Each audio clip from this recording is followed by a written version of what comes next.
I am Mr. Midnight Hollow, your chilling host, and you're about to hear a terrifying tale unfold in today's episode of Midnight Horror Chronicles.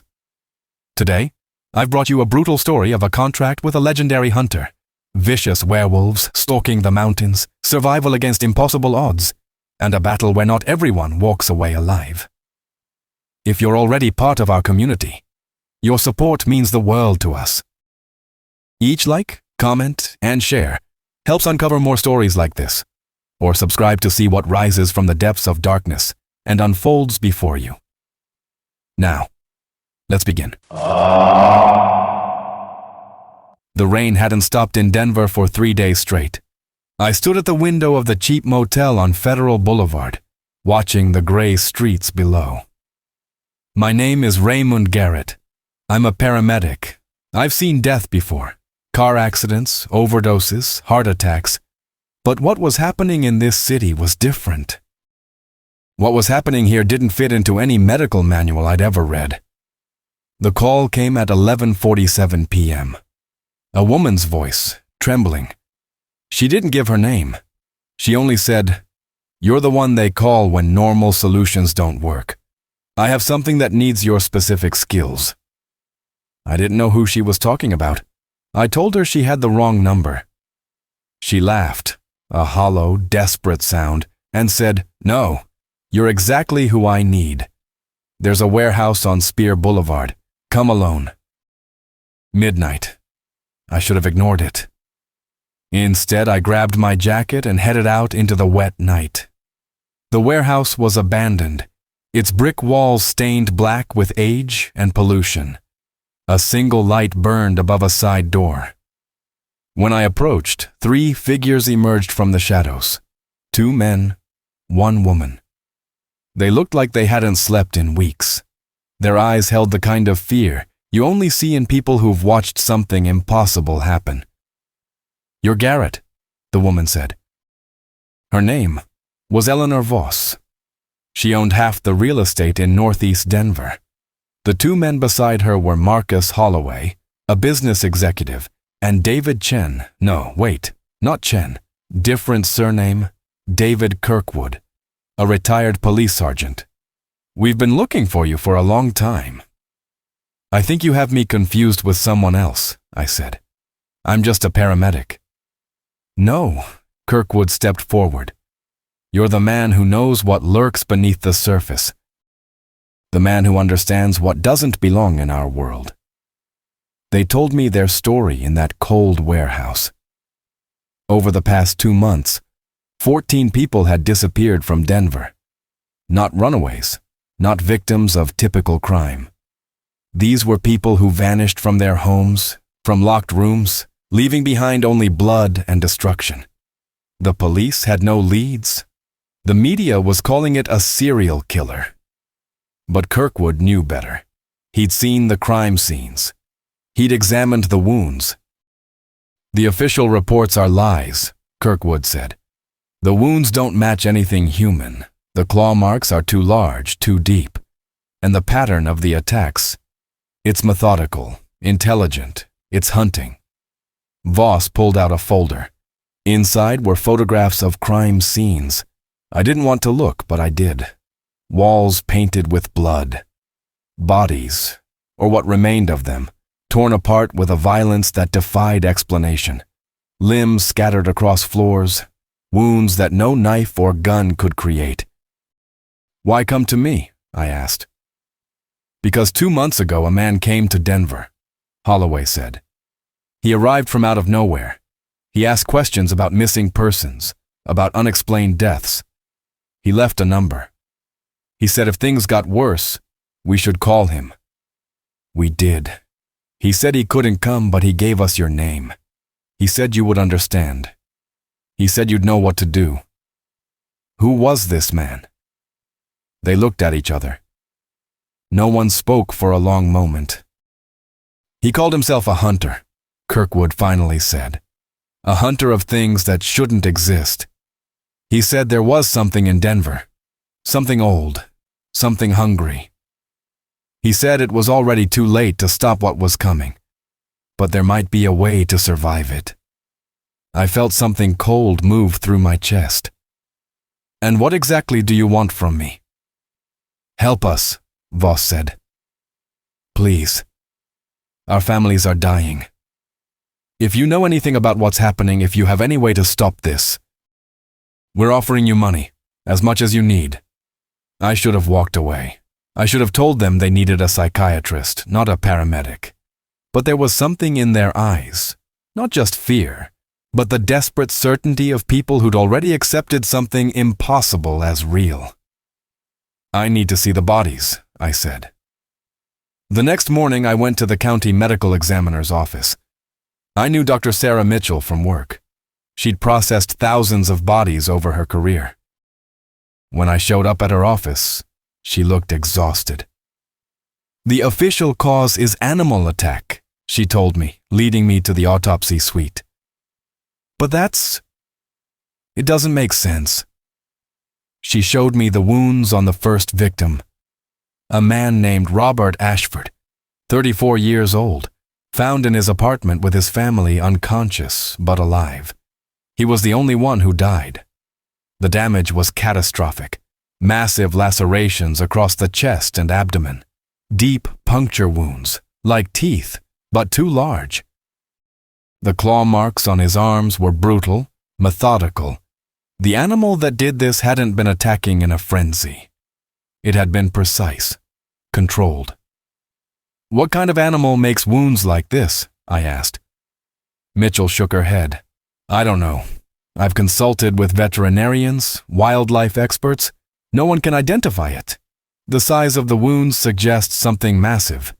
The pattern suggests something intelligent. But nothing like this exists in Colorado."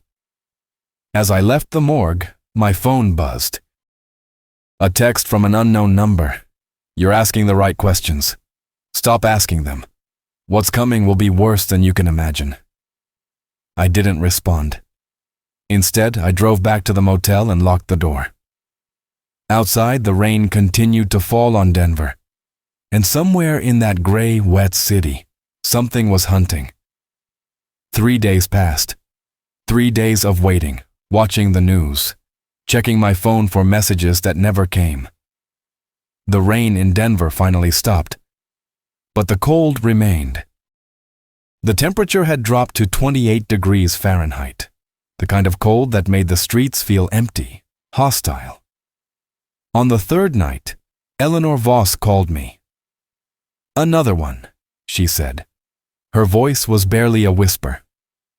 They found her at 6 p.m. in her car, parked in a garage on 17th Avenue. The whole neighborhood heard her screaming, but no one went to help. No one dared. Her name was Jennifer Talbot, 28 years old, marketing executive. They found her in the driver's seat of her Honda Civic, the doors locked from the inside. The windows were intact. There was no sign of forced entry.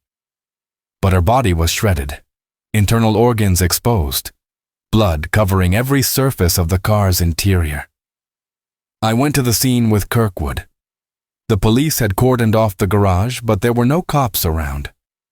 Just yellow tape and the smell of death hanging in the cold air. The garage attendant had already been questioned and sent home, his mind probably still struggling to process what he'd witnessed. "Look at this," Kirkwood said, pointing to the car door. From the inside of the driver's side door, deep gouges had been carved into the metal. Not scratches. Gouges. As if something with tremendous strength had clawed at the door repeatedly, trying to get in. But Jennifer had been inside the car when it happened, which meant the scratches had come from the outside. Something had attacked her through the window. The window was shattered, but the glass was on the inside of the car. That meant the window had been broken from outside, driven inward by force.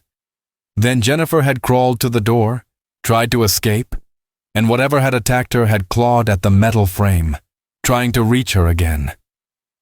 "It's learning," Kirkwood whispered. "It's learning how we live. It's learning our environment." I examined the wounds on Jennifer's body.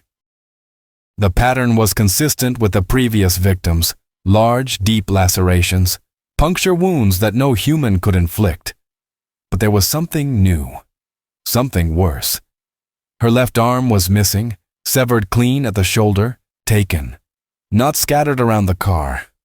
Taken. "It's feeding," I said. Kirkwood looked at me with an expression that was almost recognition. "Yes, that's what I thought too." The medical examiner confirmed it.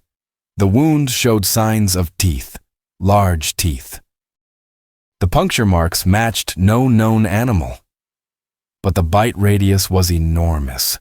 Whatever had bitten Jennifer Talbot had a jaw span of at least 18 inches. "That's impossible," Dr. Mitchell said when I brought her the measurements. "Nothing that size lives in Colorado. Nothing that size lives anywhere in North America, unless—" She didn't finish the sentence. That night, I drove to the hunter's number, the one that Kirkwood had been given. I didn't call. I just drove, following the GPS coordinates to an address in the mountains, about 50 miles northwest of Denver. The house was isolated, a cabin surrounded by pine trees with no neighbors for miles. The door was unlocked. Inside, I found maps on the walls, maps of Denver with red circles marking the locations of the attacks, maps of the surrounding mountains with certain areas highlighted in yellow, and on one wall, dozens of photographs, some recent, some decades old. All of them showing the same thing: a creature, massive, bestial, covered in dark fur. The photographs were blurry, taken from a distance, but the horror was unmistakable. In one image, the creature was standing over the remains of what looked like a large elk.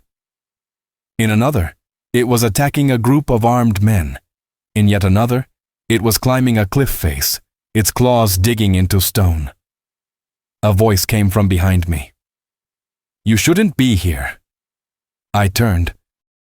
Standing in the doorway was a man in his 60s, weathered and scarred. His left eye was milky white, blind. His right eye was sharp, focused. He wore a long coat stained with what might have been blood, or might have been something else. His hands were massive, scarred with claw marks. "My name is Victor Reeves," he said. "I'm the one they call the Hunter, and you've just walked into a war you can't possibly understand." He didn't try to stop me as I examined the photographs. He simply watched. Then he began to speak. "What's in Denver isn't unique," he said. "There are creatures like this throughout the world. Some call them werewolves, some call them skinwalkers, some call them demons. But the names don't matter. What matters is that they're real, and they're intelligent, and they're nearly impossible to kill." "How many are there?" I asked. "In Denver, at least 3. Possibly 4. They work together sometimes. They have territories, hierarchies. The one that killed Jennifer Talbot is young, probably only a few years old. The older ones are much worse." "How do you kill them?" Reeves smiled, but it was a sad smile. "You don't. You survive, you document, you prepare the next hunter for what's coming. Because once they start hunting in a city, they don't stop. They breed. They establish territories. They become part of the landscape. Then why are you here? Why come to Denver if you know you can't win?" "Because I was hired. Because the people here deserve to know the truth about what's hunting them. And because—" He paused, looking at one of the older photographs on the wall. "Because sometimes, if you're lucky, you can buy a city sometime. You can kill 1 or 2. You can force the others to move on. But you can't save everyone." As I left the cabin, Reeves called out to me, "Check the mountains tomorrow. The full moon comes in 5 days. They'll be preparing. They'll be moving into position. If you're smart, you'll leave Denver before then." I didn't leave. Instead, I drove back to the city and called Eleanor Voss. "We need to prepare," I told her. "We need to warn people." "No one will believe us," she said. "I've tried. The police think we're insane. The media won't touch it. We're on our own. That's when she told me about the others, the small group of people in Denver who'd figured out what was happening. Not many, maybe a dozen, but they were desperate enough to fight back. They had weapons, they had a plan, and they wanted my help. The next morning, I drove into the mountains, following the directions Reeves had given me. What I found there changed everything. In a valley about 40 miles from Denver, I discovered the remains of at least 6 human bodies, scattered across the forest floor. They'd been there for months, maybe longer. Scavengers had gotten to them, but the wounds were still visible. The same wounds, the same pattern. Someone had been hunting here long before Jennifer Talbot died. As I stood there, examining the bones, I heard a sound that froze my blood. A low growl, coming from somewhere in the trees to my left. Not an animal growl, something deeper, something that didn't belong to any creature that walked the earth. I ran. I made it back to Denver with my heart still pounding. My hands were shaking so badly I could barely grip the steering wheel. Whatever that sound was in the mountains, it hadn't followed me. But I knew it was out there. I knew it was watching. The temperature had dropped to 22 degrees Fahrenheit by evening. The weather forecast predicted snow. The city felt different now, darker, more suffocating. I could see it in people's faces on the streets. Fear. A primal, instinctive fear that made them move faster, stay indoors, avoid the darkness. Eleanor Voss had called a meeting, not in the warehouse this time. In her penthouse on 16th Street, overlooking downtown Denver. When I arrived, I found 12 people waiting. Not the kind of people I expected. These weren't mercenaries or militia types. These were ordinary people pushed to extraordinary desperation. A school teacher, a nurse, a mechanic, a construction worker, a retired military officer named Thompson, an archaeologist named Dr. Patricia Santos. They all had the same look in their eyes, the look of people who'd lost someone. "Tell us what you found," Voss said. I told them about the bodies in the mountains, about the valley, about the sound I'd heard, about Victor Reeves and the photographs on his cabin walls. When I finished, no one spoke for a long time. Finally, Thompson, the military officer, broke the silence. "We need to organize. We need weapons. We need a plan. We need information first," Dr. Santos said. She was in her 50s with gray streaks in her dark hair. She'd brought a laptop and a stack of books. "I've been researching. There are records, old records, of creatures like this throughout history. Not just in folklore, in actual documented cases, disappearances that were never explained, mutilations that were covered up." She showed us the research, cases from the 1800s in the Rocky Mountains, settlements that had been abandoned overnight, Native American legends about creatures that hunted humans, records from European archives mentioning similar attacks dating back centuries. "They're not new," Santos said. "They've always been here. We've just gotten better at hiding the evidence, at explaining it away." "So how do we kill them?" the nurse asked. Her name was Lisa Hartley. She'd lost her sister to one of the attacks. "That's the problem," I said. "Reeves told me they're nearly impossible to kill." "Nearly," Thompson emphasized. "That means they can be killed. We just need to find out how." Over the next 2 days, we gathered information. Thompson had contacts in the military, people who'd worked on classified projects, people who'd seen things they weren't supposed to see. One of those contacts sent him a file. Inside were photographs and reports from a military base in Alaska. A creature had been spotted there in 1987. The military had tracked it, trapped it, and attempted to destroy it using conventional weapons. Nothing worked. Bullets passed through it. Fire barely slowed it down. It had killed 17 soldiers before it escaped into the Alaskan wilderness. The final report made one recommendation. Subject appears vulnerable only during transformation. Window of vulnerability estimated at 8 to 12 seconds. Recommend high-caliber rounds to vital organs during this window. Subject must be terminated during daylight hours only. Night hunting capabilities make neutralization at night impossible. It transforms, Voss whispered, from human to creature. That's why the full moon matters, Santos said. The transformation is strongest during the full moon. Our window of vulnerability is smallest then, but it also means the creature is at its most powerful. The full moon was now 4 days away. That night, the first targeted attack happened. They found Marcus Holloway in his office on the 30th floor of a downtown building. The door was locked. The windows were sealed. But Holloway was dead, hanging from the ceiling by chains that had been wrapped around his body. His internal organs had been removed and arranged on his desk in a pattern that suggested intentionality, purpose. It wasn't random violence, it was a message. The police released an official statement calling it a suicide. No one believed it. When I saw the crime scene photos, I understood something crucial. This wasn't just hunting anymore. This was territorial behavior. The creature, or creatures, were marking their domain, telling us that the city belonged to them now. The next morning, Eleanor Voss came to me with a proposition. We need to hire Victor Reeves, officially.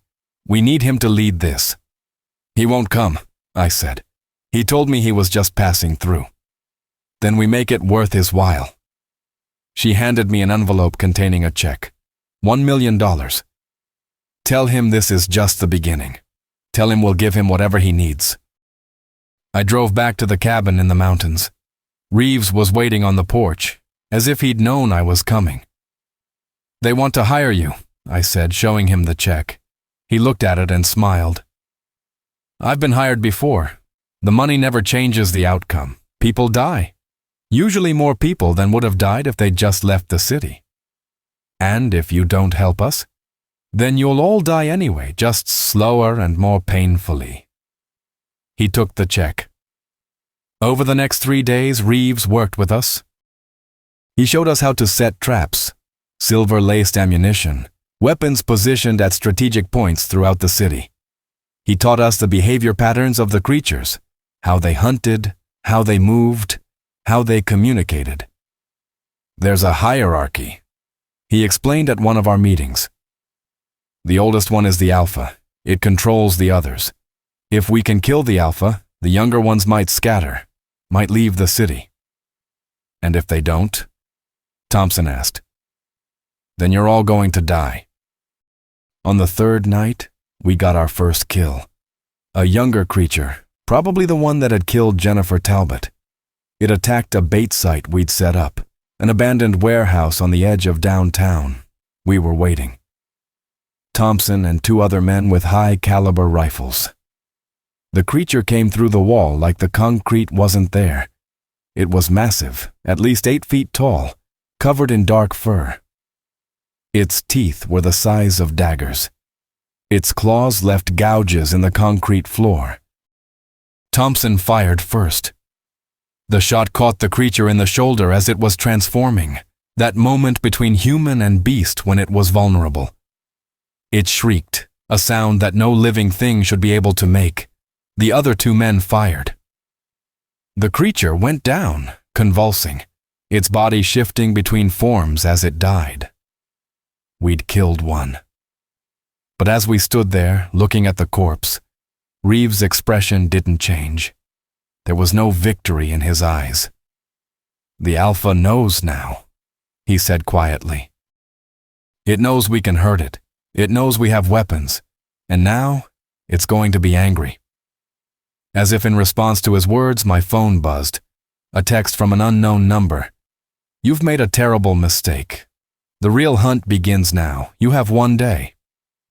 The full moon was tonight. The sun set at 4:47 p.m. By 5:30 p.m., the temperature had dropped to 18 degrees Fahrenheit. The sky turned the color of old bruises, purple and black mixing with deep red on the horizon. Snow began to fall. Heavy, wet snow that seemed to muffle every sound in the city. The full moon rose above the mountains, enormous and pale, casting everything below in a sickly white light. We were positioned throughout Denver. Thompson and his men held the warehouse where we'd killed the first creature. Reeves and I were in a fortified position on top of a parking garage on 15th Street, overlooking the downtown area. We had high-powered rifles, thermal imaging equipment, and radios connecting us to the other teams. Voss, Santos, and the others were in a command center in Voss's penthouse, monitoring police frequencies and coordinating our movements. "They'll come soon," Reeves said, checking his rifle. He moved with a calm that seemed almost unnatural. This wasn't his first hunt. This was routine for him, which meant he'd done this dozens of times, maybe more. "The full moon drives them to hunt. They won't be able to resist." "How many are we facing?" I asked. "At least 3, possibly 4. The Alpha and its pack." "And what are our chances?" Reeves didn't answer immediately. He just looked out at the city below, at the empty streets and dark buildings. 1 in 5. Maybe 1 in 10 if we're lucky. The first attack came at 6:15 p.m.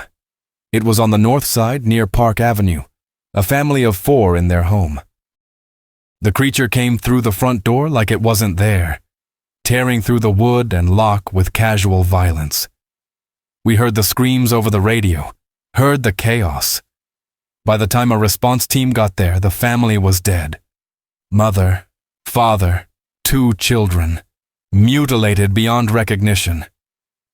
The creature was gone, vanished into the night. "It's testing us," Reeves said, "showing us it can strike anywhere, anytime." The second attack came 20 minutes later. Southwest of downtown, near the Cherry Creek area. Another family, same pattern. Creature through the door, family destroyed, gone before we could respond. "It's hurting us," Thompson radioed from the warehouse. "It's drawing our attention away from something." Reeves understood immediately. The Alpha isn't attacking. The younger ones are. The Alpha is hunting something else. "What?" I asked. "Us. It's hunting us." Before Reeves could say anything else, movement caught my attention. On the street below, something was moving. A figure walking slowly down the middle of 15th Street. It looked human at first. A man in a long coat, moving with purpose. Then the transformation began. The bones in its body started to shift. I could see the outline of the skeleton changing beneath the skin, elongating, thickening. The man's jaw extended outward. His hands became massive, fingers stretching, claws erupting from beneath what had been fingernails. The coat tore as muscles expanded and twisted. Fur erupted from every pore of the creature's body, black and matted and ancient. The transformation took 12 seconds. When it was complete, the Alpha stood in the street below us. It was enormous. At least 9 feet tall, maybe more. Its shoulders were so broad it could barely fit between the buildings. Its face was a nightmare, part human, part wolf, part something that had never existed in any natural world. Its eyes glowed amber in the darkness, and when it looked up at the parking garage where we were positioned, I felt my bowels turn to water. It knew exactly where we were. "Fire!" Reeves commanded, raising his rifle. I fired. The high-powered round struck the creature in the chest. It roared, a sound that echoed across downtown Denver like a sonic weapon, setting off car alarms for blocks around us. The creature didn't fall. It didn't even stumble. It looked down at the wound, at the blood flowing from the hole in its chest, and then it looked back up at us. And it smiled. Then it moved. Not ran. Moved. One moment it was on the street, The next moment it was climbing the parking garage, its massive claws tearing through concrete like it was paper. Fragments of building rained down on the street below. "Move!" Reeves shouted, already heading toward the stairwell. I followed, not bothering to think, just running on pure survival instinct. Behind us, the creature pulled itself onto the roof, its claws scraping against asphalt, sending showers of sparks into the night. We made it to the stairwell and started down. The creature followed, tearing through the concrete ceiling like it was cardboard. We descended 3 flights before Reeves stopped. "Here," he said, pulling me into a maintenance room. It was dark, filled with HVAC equipment and electrical boxes. We crouched in the shadows as the creature passed overhead, still descending, searching for us. "It's too fast," I whispered. "Too strong. We can't fight that." "No," Reeves agreed. "We can't. But we don't have to. We just have to survive the night." We stayed hidden for 40 minutes. Through the maintenance room's small window, we could see police cars arriving, ambulances. The authorities were finally responding, but they had no idea what they were dealing with. They had no idea what was waiting for them. The creature emerged from the parking garage on the street level. It walked directly toward the police barricade. The officers opened fire immediately. Bullets struck the creature from a dozen different angles. It didn't slow down. It didn't stop. It simply walked through the gunfire like it was nothing more than rain. When it reached the first police car, it tore through it like it was made of paper. The car was crushed, compressed into a ball of twisted metal. The officers inside never had a chance. In 15 seconds, the creature had killed 8 police officers and destroyed 4 vehicles. Then it disappeared into the darkness, leaving behind only blood and wreckage. The radio erupted in chaos, calls for backup, reports of injuries, confusion about what had happened. Reeves and I made our way down to street level and disappeared into the crowd of emergency responders. No one was paying attention to us. Everyone was focused on the disaster, on the bodies, on trying to make sense of the impossible. We regrouped at Voss's penthouse. The scene there was grim. We'd lost 3 people in the attacks. Thompson and his warehouse team had been forced to abandon their position when the second creature showed up. Santos was pale, shaken. Voss looked like she'd aged 10 years in a single night. "The police are calling in the National Guard," she said. "They're setting up a perimeter around the city. They're telling people to stay indoors, to lock their doors, to await instructions." "It won't matter," Reeves said quietly. "Doors don't stop them. Walls don't stop them. Guns barely slow them down." "Then what do we do?" Hartley asked, her voice hollow. Reeves walked to the window and looked out at the city below. The snow was falling harder now, accumulating on rooftops and streets. The full moon was still visible, hanging above the mountains like a pale, accusing eye. "We prepare for tomorrow," he said, "because the Alpha isn't finished. It's just getting started. And before this is over, a lot more people are going to die." As if in response to his words, we heard a sound echoing across the city. A howl, long, mournful, and filled with hunger. And then other howls joined it, harmonizing, creating a chorus of predators announcing their dominance over the darkness. There were more of them than we'd thought. Many more. The night became a nightmare of coordinated violence. The creatures didn't just hunt randomly, they worked with purpose, dividing the city into sections, systematically moving through neighborhoods, herding the population toward specific areas. It was clear now that this wasn't animal behavior. This was intelligent tactical deployment. By midnight, the death toll had reached 47. The National Guard had established checkpoints at major intersections, but they were overwhelmed. Soldiers reported creatures moving faster than vehicles could pursue, slipping through cordons like smoke. The creatures seemed to understand human tactics, anticipating our movements, flanking our positions. We abandoned Voss's penthouse by 1 a.m. Staying in one location was suicide. The creatures had already demonstrated they could breach any structure. We moved to a series of safe houses that Thompson had prepared weeks earlier. Nondescript apartments scattered throughout the city, each stocked with supplies and weapons. Reeves insisted on staying mobile.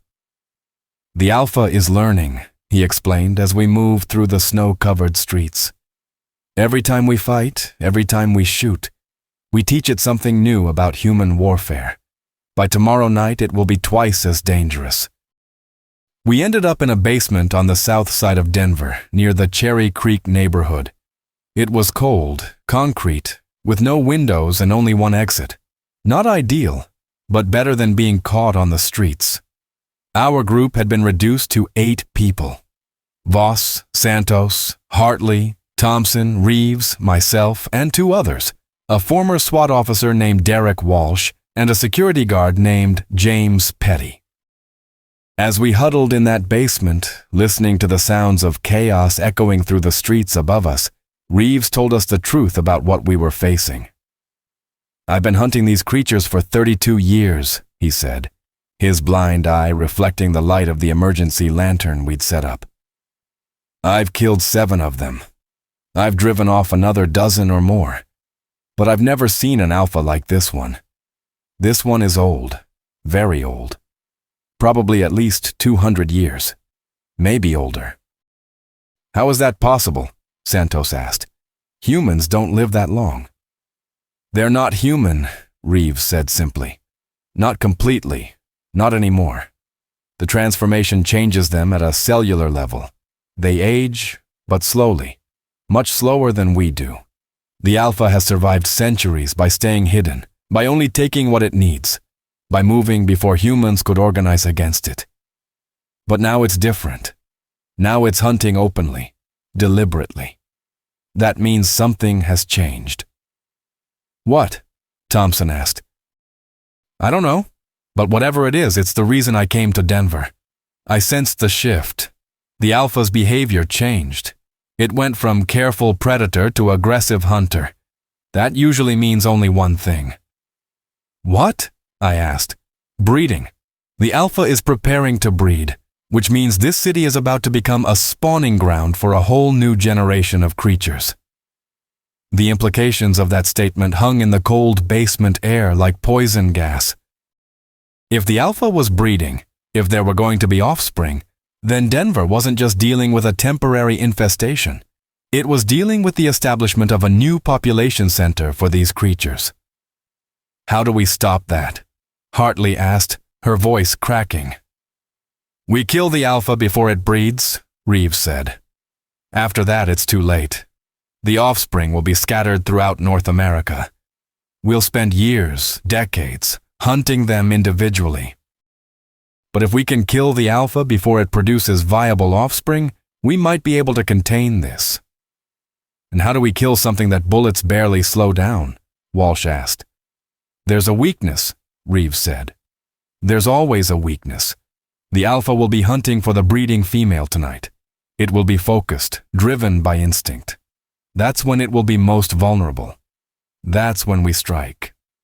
He pulled out a map of Denver, marked with red circles indicating the locations of attacks. "Look at the pattern," he said, pointing to each circle. "The attacks aren't random. They're moving in a specific direction. Northeast, toward the mountains, toward higher elevation. The Alpha is hunting for a specific location, somewhere isolated, protected, where it can breed without interference." Santos leaned closer to the map. "There's a research facility about 30 miles northeast of here," she said, "in the foothills. I did some work there years ago. It's been abandoned for the past 5 years. It's isolated, surrounded by forest. Perfect for what the Alpha would need." "That's where it's going," Reeves confirmed. "That's where we'll find it." Over the next several hours, we formulated a plan. It was desperate, suicidal in many ways, but it was the only plan we had. We would drive northeast at dawn, when the creatures were weakest. We would find the facility, and the alpha, and we would attempt to kill it before it could breed. What about the other creatures? I asked. The pack? They'll be protecting the alpha, Reeves said. We'll have to fight through them. Some of us won't survive. Most of us probably won't survive. But if we succeed, we save the city. If we fail, well, the city is already lost. At 4 a.m. before dawn, we heard something that made all of us go rigid with terror. It was a sound coming from directly above us, in the building above the basement. Footsteps, deliberate, careful footsteps. Then a sound like concrete being torn open. The creature was digging down toward us. "It knows we're here," Walsh whispered, his weapon already raised.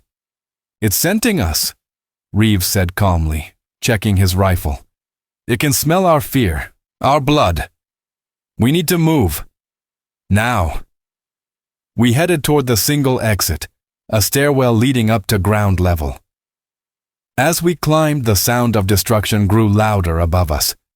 The creature was tearing through the building, getting closer. We emerged onto the street just as the creature broke through the basement ceiling behind us. We ran, not bothering to look back, just running into the pre-dawn darkness. The snow had stopped, but more was predicted before nightfall. The temperature had dropped to 14 degrees Fahrenheit. We made it to 2 vehicles that Thompson had hidden in an underground parking structure nearby. As we climbed in, the creature emerged from the building and fixed its glowing amber eyes on us. For a moment, everything seemed to freeze. The creature, our group, the entire city, all suspended in that single moment of recognition. Then we drove. The creature pursued us for about 3 miles before falling away, disappearing into the darkness. It didn't matter. It knew where we were going. It knew what we were planning. The Alpha had been 2 steps ahead of us the entire time. As we drove northeast toward the foothills, toward the abandoned research facility, toward what would likely be the end for most of us, Reeves sat silently in the passenger seat, cleaning his weapons and checking ammunition. "Are you afraid?" I asked him. "No," he said. "Fear is for people who have something to lose. I've lost everything that matters a long time ago. Now I'm just finishing what I started." The sun was beginning to rise on the eastern horizon when we saw the facility.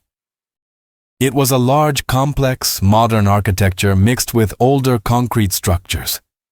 The entire compound was surrounded by a chain-link fence topped with barbed wire, but the fence had been torn open in multiple places, massive gouges in the metal, signs that something had forced its way through.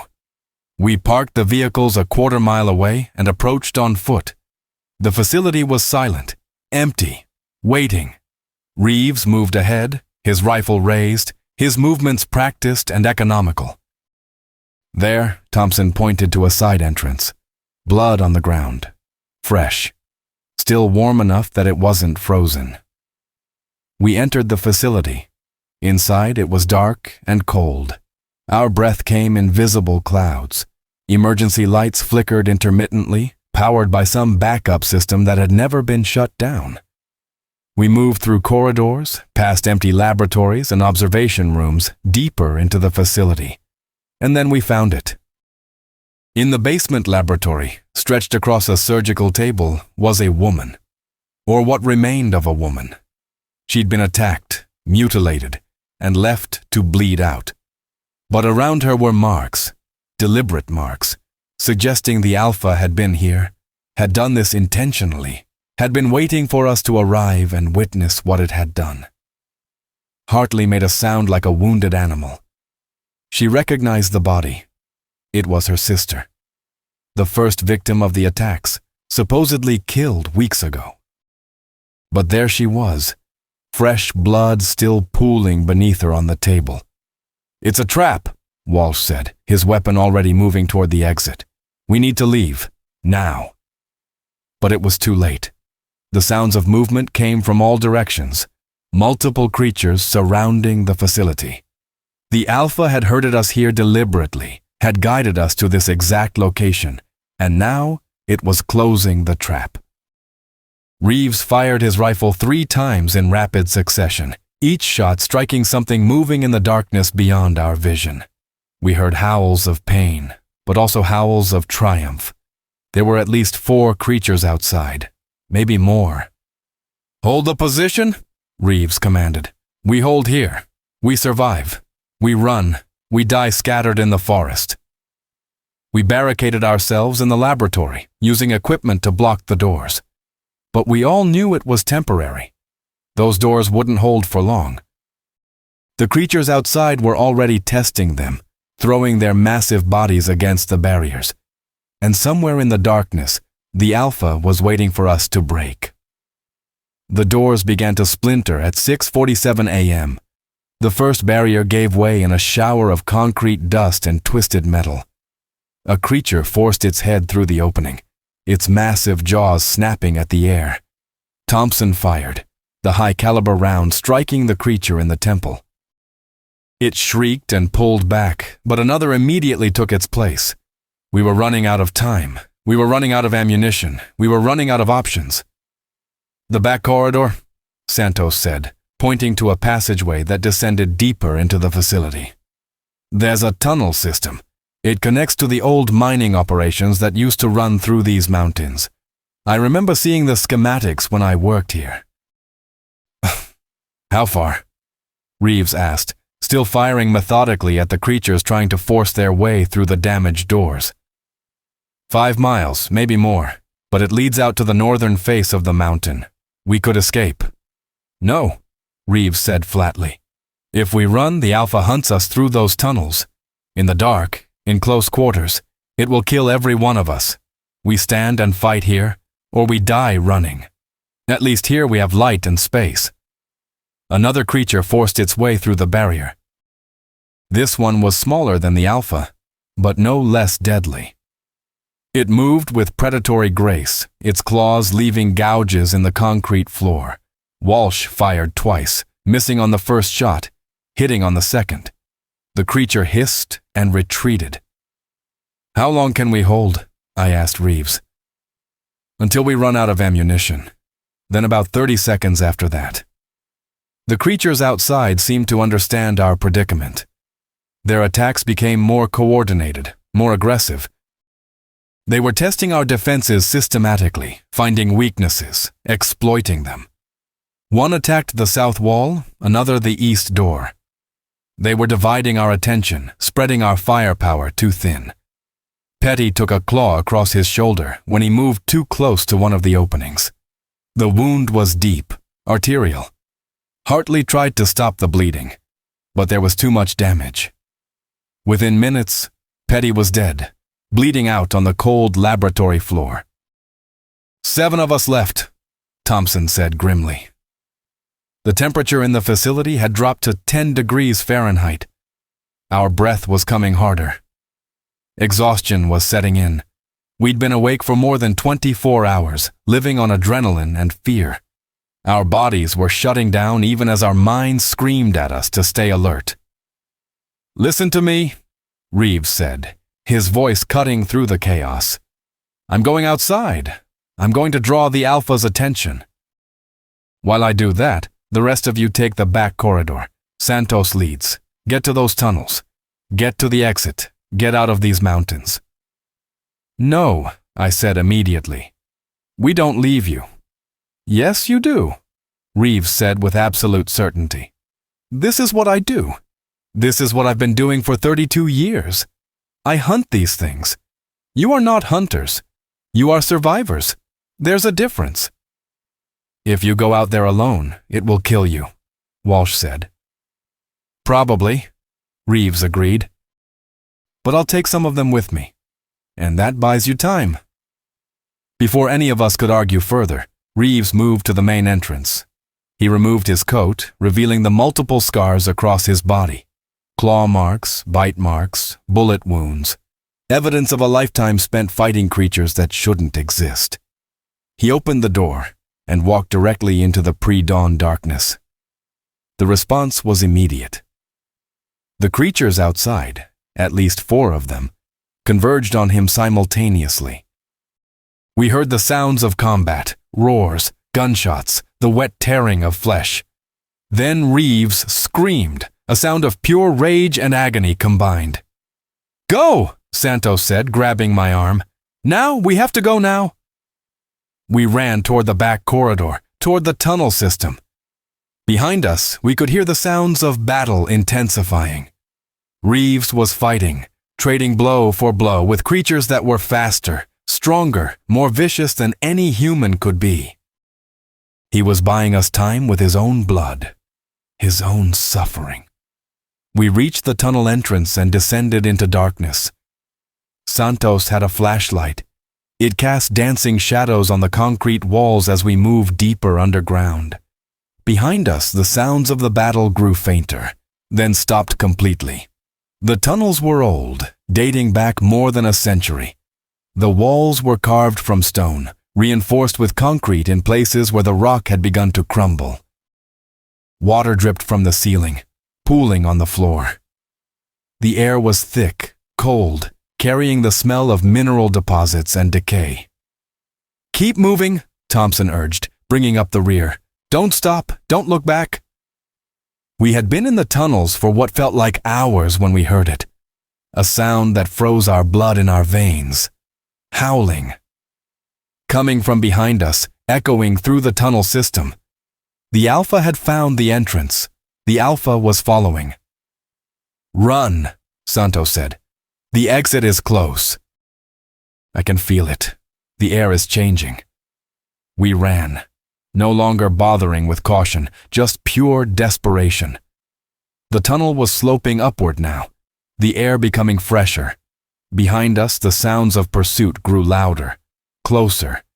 The creature was fast, faster than we could run. It was going to catch us before we reached the exit. Thompson stopped. He turned around and faced back down the tunnel. "Go," he said. "I'll slow it down." "No!" Walsh protested. "Yes," Thompson said with finality. He raised his rifle and fired toward the approaching sounds. The muzzle flash lit up the darkness like lightning. Then he was gone, swallowed by the shadows, his weapon echoing through the tunnels as he continued firing. We kept running. The tunnel began to slope more steeply upward. The air became cold, fresh, carrying the smell of pine trees and open sky. We could see light ahead, pale and gray, the light of dawn breaking over the mountains. We burst from the tunnel entrance onto a rocky slope overlooking the eastern face of the mountains. Below us, Denver stretched out in the distance, a city of lights beginning to wake up to another day of nightmare. The snow had stopped. The full moon was fading as the sun climbed higher on the horizon. "We made it," Hartley whispered, collapsing to her knees. "We actually made it." Behind us, a sound. A howl coming from the tunnel. The Alpha was emerging, pulling itself out into the dawn light. It looked wounded. Blood covered its massive body. Chunks of fur were missing, exposing raw flesh beneath. But it was alive, and it was still hunting. "The sun," Santos said urgently. "The creatures are weaker in daylight." Reeves said that. "They're weakest in daylight." The Alpha was moving slower now, its movements less fluid. The sunlight seemed to cause it pain. It shrieked and retreated partially back into the tunnel's shadow, but not completely. It was trapped between the darkness it needed and the light that was destroying it. Voss, who had been quiet this entire time, suddenly raised a weapon we hadn't even known she was carrying. It was a flare gun, the kind used for mountain rescue. She fired it directly at the creature. The flare struck the Alpha and ignited on contact.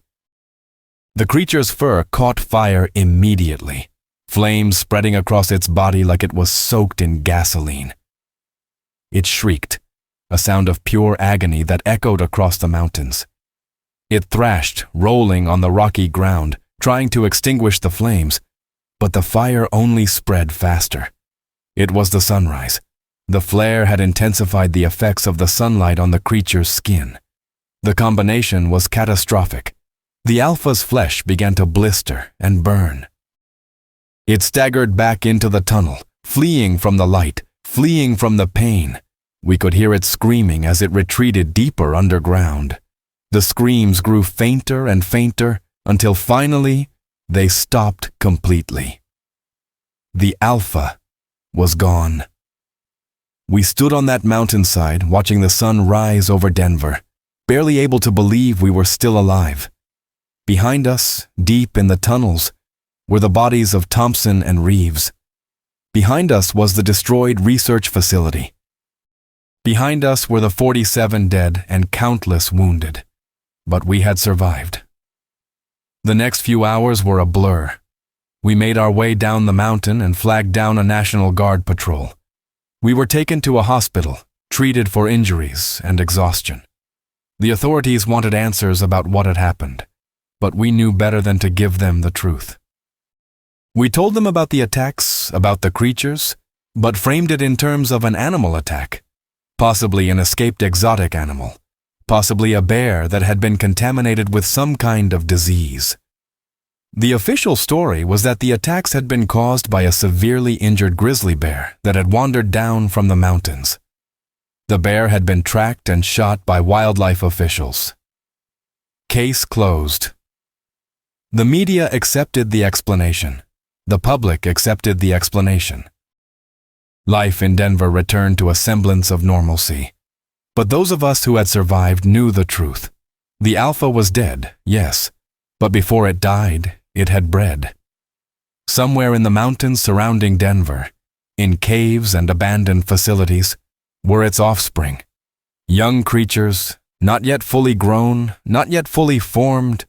They would mature, they would hunger, and eventually, they would hunt again.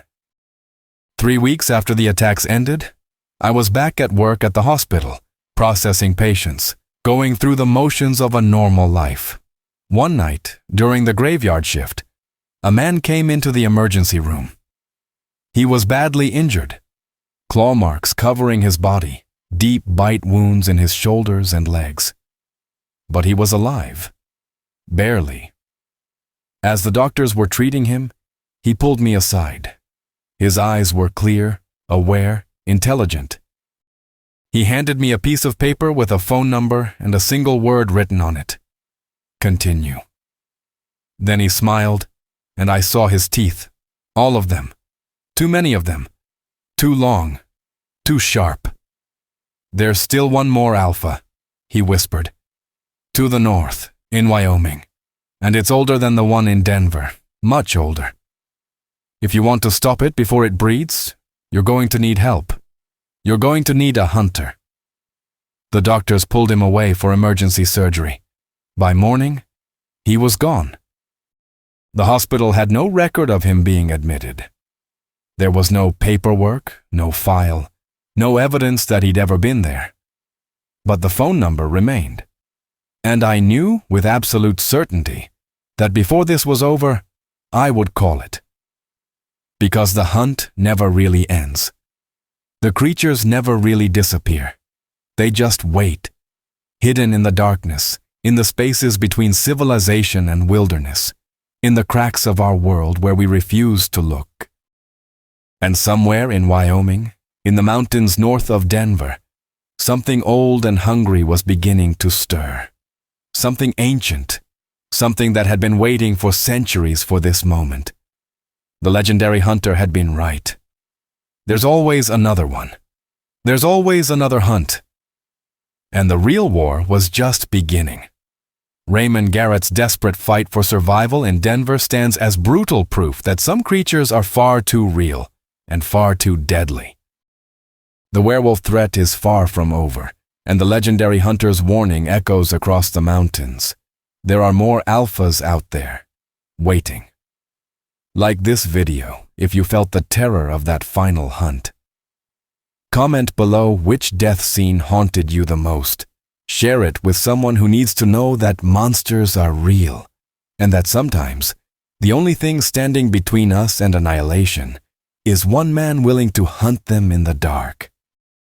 And if you're brave enough to venture deeper into the shadows with us, subscribe to Mr. Midnight Horror and ring that notification bell. Because the hunt never truly ends, and you won't want to miss what emerges next from the abyss.